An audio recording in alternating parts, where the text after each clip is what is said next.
Hi, everybody. Welcome to the Partnership Guys podcast. This is season 2, episode 10. And today we want to talk about expectations and assumptions. It's very, very common for partners to assume that they know what the other partner is thinking. They assume that the other partner knows what they're thinking, and that can lead to a lot of problems over time. Just a quick example is we worked with a new partnership, a couple of guys that were very close friends looking to get into business together, and they assumed they were all on the same page. Everything was all good. And after we sat down with them for about 10 or 15 minutes, we realized that they were not aligned at all. They had very, very different expectations with regard to the time frame in order to build this business and ultimately exit the business. And that's a really important thing to understand, is that you need to be aligned on not just timelines, who's going to be doing what the exit strategy looks like, how things are handled when they go wrong. And so making assumptions and not having clear expectations are ultimately what lead to breakups of partnerships and business failures. It's really important that partners communicate and make sure that they stay on the same page. Either you guys have any thoughts on what types of things need to be discussed and what's most important to be discussed? To me, risk tolerance is super important. A lot of people do not take that into consideration. So really, it's the timeline of that person's life. You have to talk about it early. We know some people that went into partnerships that you had some guys in their 40s, some guys in their early 70s, and the guys in their 40s were willing to take more risks. The guys in their 70s were not. And that was never stated prior, and that caused some friction, or certainly some tension in that business, because people couldn't do certain things, or they were being forced to do certain things. Because really, and that just leads to just bad feelings over time. I mean, I tell people all the time, like, listen, you might have figured out how to read my mind. I have not figured out how to read your mind yet. I said, but because really the unspoken expectations just become premeditated resentment. So you really want to make sure that you're out there and just talking about all of it. And these conversations should be had, prior to signings, prior to you actually forming the business or signing, your partnership agreement, not after. I mean, it happens a lot of times after, but if you can do it before, that's really key. Early and often. It's early and often. To your example, Stephen, if we're talking about the same clients that I think you're talking about, is they seemed like they were aligned. Two good friends sat down, they were filling each other's sentences in and seemed happy together, having fun together. Seemed like they had a business idea that they both shared, and so on the surface, it seemed like they were fully aligned. And the same went for the one bad partnership I had, the same went for me and my neighbor. We seemed like we were fully aligned, had a great business. Both had kids about the same age. They were friends. Our wives were somewhat friendly. Good business, good kind of model, but we never had those difficult conversations. Dig deep. Dig really deep. Don't just assume that because you kind of have a good idea or you get along, that's when expectations go wrong. The time commitment, the hours, the availability, the growth ambition, whether it's a lifestyle business or you want to scale, money, compensation, roles, responsibilities, all of that, difficult conversations, but they need to be had. And we're seeing, as we're starting to have them, that's where we're starting to spot the not being aligned. And that's where doing those things, it's so important to truly get aligned with what your vision is and how you're going to, run the business. It can feel awkward sometimes to really have these conversations, because you just assume that because you're working together in the business that you're aligned and you're moving in the same direction. Todd and I learned a long time ago that we need to have conversations literally every day about what's going on in our areas of the business, our decision domains, and make sure that we are doing things that keep us on the same track. And sometimes those are premeditated conversations where we'll schedule a time and we literally have an hour blocked out every day where we meet. Now, do we do that every day? No, because we don't need to. But when we're in the office together, for example, we are constantly communicating and constantly, I'll say interrupting, but really it's about just making sure that we're on the same page. And those conversations can be minutes long, they can be seconds long. It can be something very, very simple, but it's really important to make sure that you're having these conversations on a regular basis, because we've talked before about the 60-40 rule. Really what that's about is that it's never a 50-50 situation in any one moment in time. Ultimately, it kind of balances out to 50-50, but at any one point in time, one partner is always working harder than the other or working not as hard as the other. And it's really important to make sure that everybody's working in the same direction and working towards the same goals with the same expectations in order to make sure that, you are not allowing that silence to destroy the business. That only leads to conflict, and that conflict then leads to misalignment, and it leads to failure of the partnership and ultimately the business. And these little small some of them are just very small, very quick, because it's a matter of letting your partner know what they should expect from you today, right? I'm dealing with this outside of here, as opposed to just staying silent and not saying anything and letting some of that resentment build. So to your point earlier, clarity does feel awkward early, or trying to get clarity on, on things, but silence is much more expensive later. So it's just, over communicate when it comes to this. It'll pay off, because again, we're talking about, what to expect about how much time I'm going to put in or anything like that. But I'm like, literally life's happening to us 24 hours a day. Stuff happens. That's why you have to, be able to trust and respect and communicate with your partner, so you can let them know when things are happening that might not be directly affecting the business, but they're affecting you, which is then affecting the business.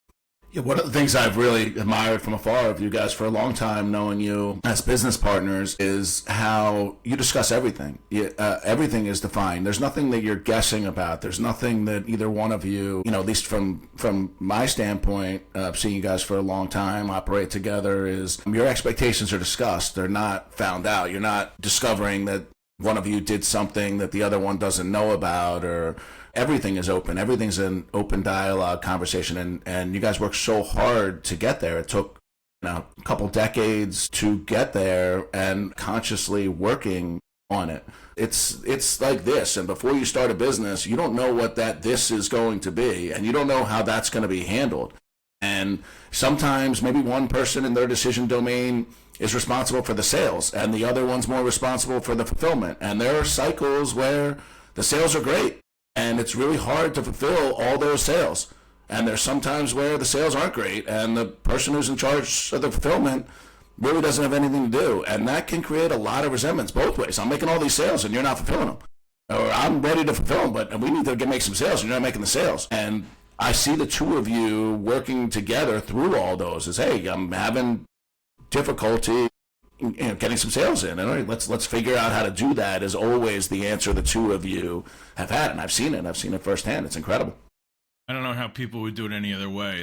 And just because it's in my decision domain, I have to talk to Stephen about this, because it's all connected. So I handle a lot of the finances. So if cash flow is getting tight, I need to let him know, and he will then take action to try to remedy that, right? Get creative in certain ways. He might have a big thing going on that I'm not aware of yet, that I'm going to have some money off to the side for, without, having these, constant communication, feedback loops. It would be nothing but tumultuous at time, or it would be a problem, it would cause friction.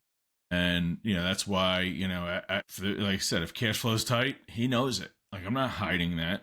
Why would I, But there's a lot of partners that we come across that do, because they think that that's a representation of them and what they're doing. It's not. It's the business. It's where the business is right now.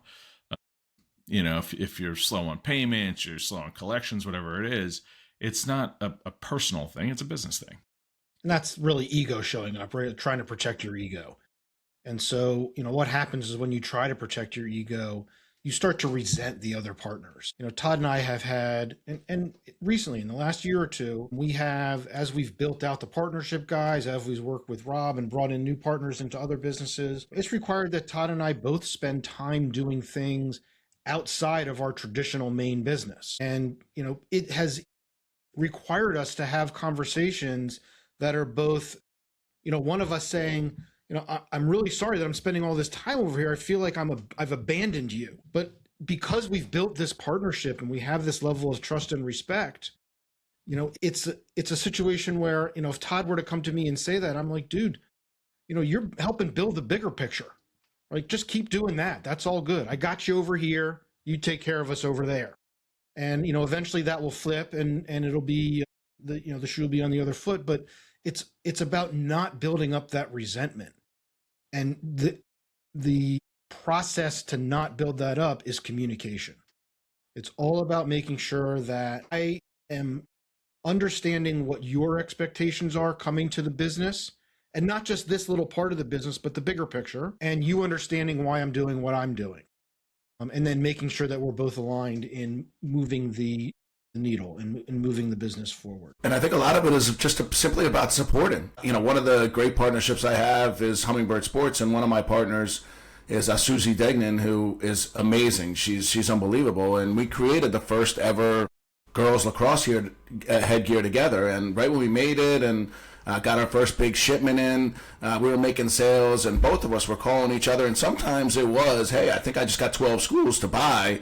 And it was like, that's great. But then what would happen a week later sometimes is, hey, we kind of lost that deal.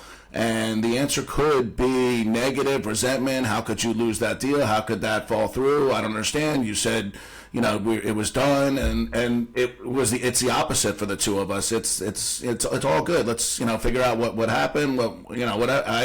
We all lose deals. It's part of business, and let's see how we can move forward and get it right the next time. And that's why we have a great partnership, is because every conversation, even the negative ones, it's all about turning it into a positive. It's all about staying positive, staying together, communicating, which we do great. And then in the one bad partnership I had, the solar business, my neighbor had a full-time job, and I was running around all day long, customers and townships, and he would come over 6 o'clock every night, and it would kind of be like, did you do this? And yes. Did you do this? Yes. Did you do this? Yes. Did you do this? Yes. And then there would be some, grandiose thing that was like, did we get in every Home Depot today? Or, I didn't do, oh, no, well, what are we doing here? And there was, then we would argue. And it all just him looking for something that I did wrong. And then guess what? I turned into somebody who was, then asking him, did you do this? Did you do this? Did you do this? Did you do that system? Oh, you messed up that system? How could you do that? And it was just a terrible partnership. And the red flags were there, and I only see them after the fact and after reading your great concepts and seeing how great your partnerships have, and then thinking back to all the things that have gone right and all the great partnerships I've had. So, Rob, you've got another business right now where you're having some challenges with your partnership. How would you say that, what did you learn from that 10-year lawsuit, terrible partnership that you've been able to bring into this current situation? And you don't need to divulge any details or anything, but, what have you learned as far as how to modify your mindset so that, you were able to, and from what I'm seeing, able to handle really well this current situation and fixing that problem? Yeah, I think it's all the things we talk about. It starts with trust and respect. With my neighbor and the 10-year lawsuit, there was none. There was zero. And in the partnership that you're talking about and the issues, there's just issues, with vision, different things. Listen, this is a relatively new business, 4 years old. And, I first read your book 2 years ago, and there were some of the things that I was doing, but there were a lot of the things that I was not doing. And even in my current partnership, there are things that we should have done early and didn't.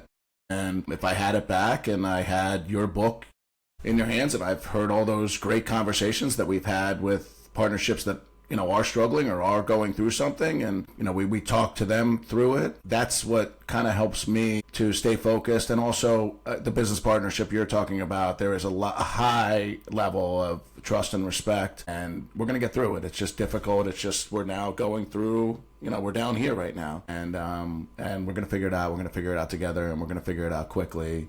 It's just having those difficult conversations, and I'm willing to have those. With my neighbor, I was never willing to have those. It was just the second that you have this trust and respect right now, right? Is that you're able to, even though it might end up with one or more partners exiting the partnership, because you've got that trust and respect and you spent that time working on that, you're able to do this, even though they're not easy conversations for sure.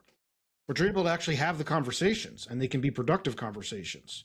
And Absolutely. everybody can walk away still being friends and maybe even looking at new opportunities in the future or whatever the case may be. We keep talking about it with people that are reaching out to us. Is there's nothing wrong with somebody wanting to exit the partnership.